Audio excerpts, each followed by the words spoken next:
Assalamualaikum warahmatullahi wabarakatuh. Perkenalkan, nama saya Revin Octavio dengan FM 20402130 dan KC1 akan membawakan materi tentang kartel. Kartel adalah sekelompok produsen pasar independen yang bekerja sama satu sama lain untuk meningkatkan keuntungan dan mendominasi pasar. Kartel biasanya merupakan asosiasi dalam bidang bisnis yang sama dan merupakan aliansi para pesaing, dan sebagian besar negara menganggap kartel sebagai perilaku anti persaingan. Karena perilaku kartel mencakup penetapan harga hingga penurunan output. Kartel biasanya timbul dalam kondisi oligopoli, di mana terdapat sedikit penjual dengan jenis produk yang homogen. Dengan adanya kartel, mereka dapat mengatur harga produk dengan cara membatasi ketersediaan barang di pasaran atau membagi wilayah penjualan. Dalam prosesnya, setiap pelaku kartel akan melakukan bentuk kesepakatan agar bisa membatasi jumlah ketersediaan suatu produk tertentu dan membagi wilayah penjualan produknya. Dari hal tersebut, maka akan muncul kelangkaan produk sehingga pelaku kartel akan meningkatkan harga jual produknya demi mendapatkan keuntungan yang lebih besar. Berdasarkan penjelasan tersebut, maka ciri-ciri kartel sebagai berikut. 1. Adanya persekongkolan antar beberapa pelaku usaha agar bisa memenangkan persaingan bisnis. Timbulnya usaha untuk mengurangi atau menghapus persaingan bisnis, adanya usaha untuk memonopoli pasar beberapa pengusaha. Terakhir, harga produk yang tidak stabil dan bahkan lebih tinggi. Tri Anggraini juga mengatakan kartel memiliki berbagai jenis, tergantung pada cara, tujuan, dan kelompok pembentuk kartel tersebut. Jenis kartel yang paling umum adalah kartel yang dibentuk oleh kelompok penjual dan penetapan harga. Persekongkolan penawaran tender, perjanjian pembagian wilayah, alokasi pelanggan, perjanjian pembatasan output. Sementara pembentukan kartel dari golongan pembeli biasanya terkait dengan penentuan harga, perjanjian alokasi, suplai barang atau jasa, dan permainan tender. Kartel penetapan harga. Jenis kartel yang cukup merugikan pasar adalah kartel penetapan harga. Dalam operasinya, kartel jenis ini membuat perjanjian harga atau price fixing yang berkaitan langsung dengan penetapan sejumlah harga barang dan jasa. Penetapan harga tersebut sebagai naked restraint terang-terangan jika perjanjian tersebut tidak terjadi pada suatu perusahaan joint venture yang dilakukan pihak-pihak yang terlibat dengan kartel. Kartel persekongkolan tender atau bid rigging. Persekongkolan atau konspirasi dalam penawaran tender biasanya terkait dengan bentuk perjanjian kerjasama di antar penawar. Padahal seharusnya para penawar itu saling bersaing untuk memenangkan tender. Tujuan utama dari kartel jenis ini adalah memenangkan salah satu pihak peserta tender dengan sengaja. Sederhananya, pemenang tender sudah diatur sejak awal. Kartel persekongkolan tender ini bertentangan dengan proses pelelangan yang wajar, karena pada dasarnya penawaran umum dibentuk demi terciptanya keadilan dan menjamin hasil efektif dan efisien serta harga yang murah.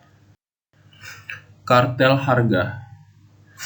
Kartel harga adalah kartel yang dilakukan.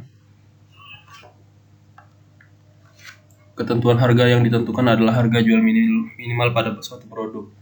Dalam pelaksanaannya, seluruh produsen yang tergabung dalam suatu kartel akan dilarang untuk menjual produknya di bawah harga yang lebih rendah daripada harga yang sebelumnya telah disepakati. Tapi mereka diperbolehkan untuk menjual harga yang lebih tinggi dengan resiko yang ditanggung masing-masing penjual. Kartel syarat. Kartel syarat adalah kartel yang erat hubungannya dengan penetapan suatu persyaratan tertentu dalam suatu kegiatan perdagangan maupun bisnis, seperti persyaratan penjualan, standar kualitas barang, dan lain-lain. Jenis kartel ini dilakukan untuk menghadirkan variasi produk dan atribut demi menghindari persaingan yang terjadi antar tiap produsen. 3. Kartel rayon. Kartel rayon adalah kartel yang dilakukan dengan membagi wilayah penjualan setiap anggota kartel. Dalam ini, anggota kartel mempunyai daerah tertentu untuk menjual produknya dengan penetapan harga yang sudah ditetapkan pada masing-masing daerah. Kartel contingentering. Kartel contingentering adalah suatu penetapan atas volume produksi yang dilakukan guna menguasai ketersediaan produk di pasar. Dan pelaksanaan masing-masing anggota kartel akan diizinkan untuk membuat barang dan jumlah tertentu. Kartel penjualan. Kartel penjualan adalah suatu penetapan kantor penjualan yang sifatnya terpusat. Artinya setiap masing-masing anggota kartel hanya diperbolehkan untuk menjual produknya melalui kantor penjualan tunggal, sehingga tidak akan ada persaingan tiap anggota. Kartel pool. Kartel atau kartel pembagian keuntungan adalah jenis kartel yang ada pada kesepakatan tentang pembagian laba dan pendapatan. Dalam pelaksanaannya, setiap anggota kartel akan menghimpun laba kotor yang diperoleh dari kas bersama. Lalu laba bersih yang diperoleh akan dibagikan ke seluruh anggota kartel sesuai kesepakatan. Efek negatif dari kartel adalah satu, setiap pengusaha akan mengalami masalah saat akan melakukan inovasi dan ekspansi usaha karena sudah terikat dengan adanya peraturan dan sanksi yang ada. Dua, kegiatan kartel biasa mengakibatkan sedikitnya inovasi yang terjadi antara para pengusaha karena perusahaan tersebut sudah bisa mendapatkan laba yang pasti dan cenderung stabil. Tiga, kegiatan kartel dalam dunia perdagangan ini bisa merugikan masyarakat karena kartel yang sudah menguasai pasar akan cenderung meningkatkan harga demi memperoleh keuntungan yang sangat banyak. Empat, kartel akan melahirkan tidak adanya persaingan pada setiap produsen sehingga suasana dunia bisnis akan menjadi tidak kondusif.